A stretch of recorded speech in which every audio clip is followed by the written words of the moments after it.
sitting next to him. I said, have you seen this before? And he said, yeah, and I saw it at the Edinburgh Festival in 1960, 50 something. I said, oh, really? Who was in it? And he said, Maria Callas.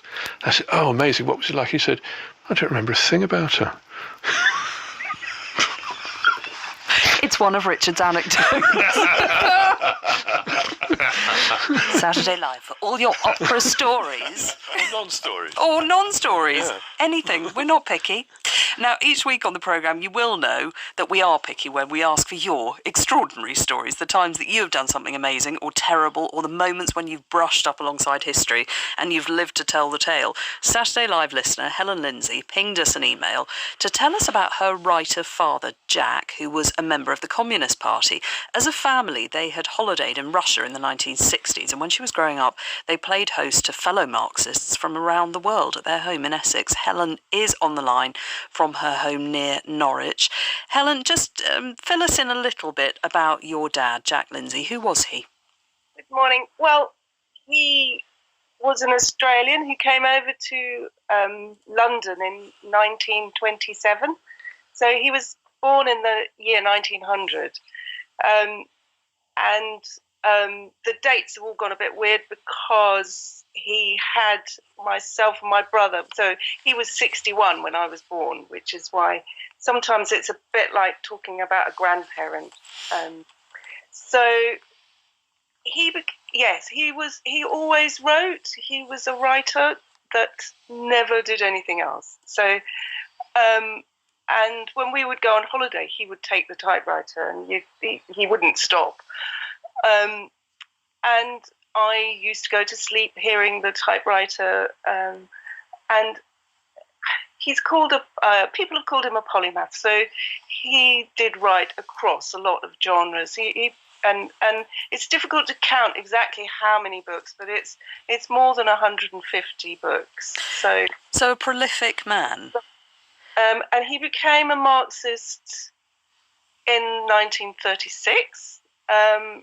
I'm sure the Spanish Civil War will have been part of that thinking, and was a committed communist, was a member of the Communist Party all his life from then on. And you were growing up in a village in Essex, yes.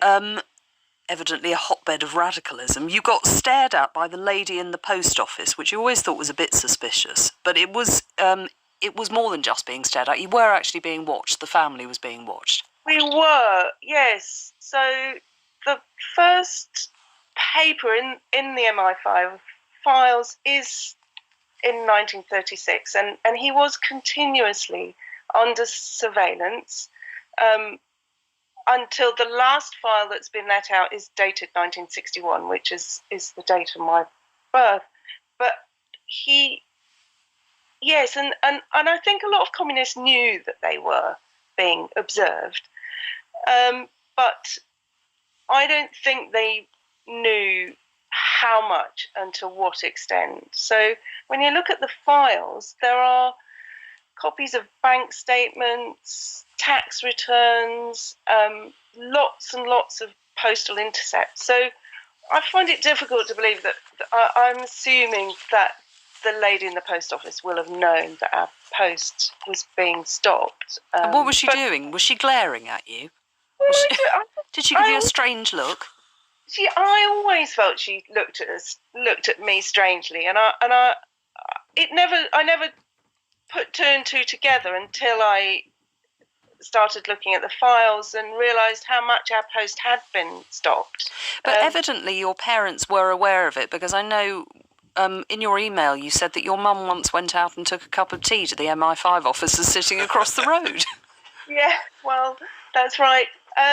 So that turned into a bit of a family joke. They had some Russian visitors. They did occasionally have visitors from Russia and other Eastern European countries, and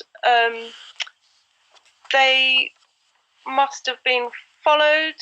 And when they came in, I think I was a teenager at the time. So when the Russian visitors came in, they said, "Oh, we've got a visitor. We've got an extra. There's some extras outside." So yeah, my mum went to say hello and then took them a cup of tea, which they accepted. And then they disappeared. And at the time, it was a big joke because we thought, oh, that's so rubbish. They weren't hiding. But I think now, after looking at what was actually happened, I think they were quite clearly must have done that on purpose. They wanted us to know that there was somebody there, because there was lots of other surveillance when there were lots of other reports of people saying, Lindsay is being driven around, or this or that, or he's gone here and there, and there are cars and there are registrations of the cars. So obviously, and we knew nothing about that, obviously. So I think this particular sort of visit they will have known about. But the thing was, my father couldn't drive, and so he was vegetarian, so he was a little bit out of his time, really. But so there are quite a few papers in the files where they're sort of suspiciously saying he's been driven here and he's been driven there, but actually he didn't drive. So that was the reason. And I think that Michael Portillo, you were Defence Secretary. Does this name ring a bell with you at all? No. If the last paper in the file is 1961, I was 8 years old at the time, not quite yet Defence Secretary. But I can relate to this, of course, because people are kept under surveillance. I sometimes gave authority for people to be put under surveillance. Sometimes gave authority for people's phones to be tapped. What's quite remarkable to me about this story is that at the same time as this family was being put under surveillance, the security services were missing the really big fish. I mean, this is the period when Philby was being missed. Burgess and Maclean, I think, had already absconded to Moscow in the 50s. Spies. The Cambridge spies. And, the people who really were doing tremendous damage to the United Kingdom, I mean, untold damage. Philby was head of our counter-intelligence service against the Soviet Union, and he was a Soviet spy, and there were others. These people were missed because they were hiding in plain sight. Well, and because they were establishment figures. And Helen, I mean, your father was never charged with any crime, and the files that do not make any suggestion of spying, and I think it's quite interesting because everybody assumes, did they think he was a spy? And of course, at one point I did too. I did think, oh my God, maybe he was. But it's worth saying. So, what did you do? You went. I know you're a conservator, so you're somebody who's used to working in archives. But you went to where? The National Archives to find this out. Exactly. National Archives is the archive of government, so that's where they're located. But that only gives you up to, as you say, when was it? 61. Yeah, because the 50-year closed period. So it's quite likely that there are more files, but they have to be available 50 years after their production. And I mean, what's so interesting about the files is that because there's lots and lots of telephone intercepts, and so you get these snippets of conversations about people, and that they actually, they take you into a world. Whenever do you get actual conversations between people,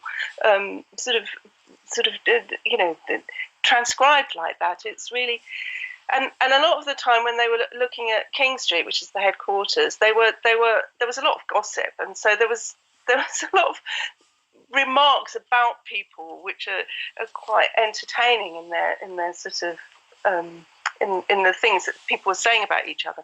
But the whole point is, I don't think this was about spying as such, directly anyway. I've spent a long time, and I got quite obsessed at certain points of trying to work out what was all this about. Why were they taking such an interest? Because there's quite a lot of files on my father, more than on a lot of other equivalent writers at the time. And I think it's about the sort of minor censorship of people's ability to function. So they wanted to know what he was doing. Yes, I mean, in a way, what you've uncovered is that sort of that unspoken history of innocent people being watched in detail by the state. Helen, for now, thank you very much indeed. Thank you for getting in touch and for telling us your story. Great to hear from you. Lots of Jeff interaction, lots of big Jeff interaction happening, but there's been some other things that have crept through on the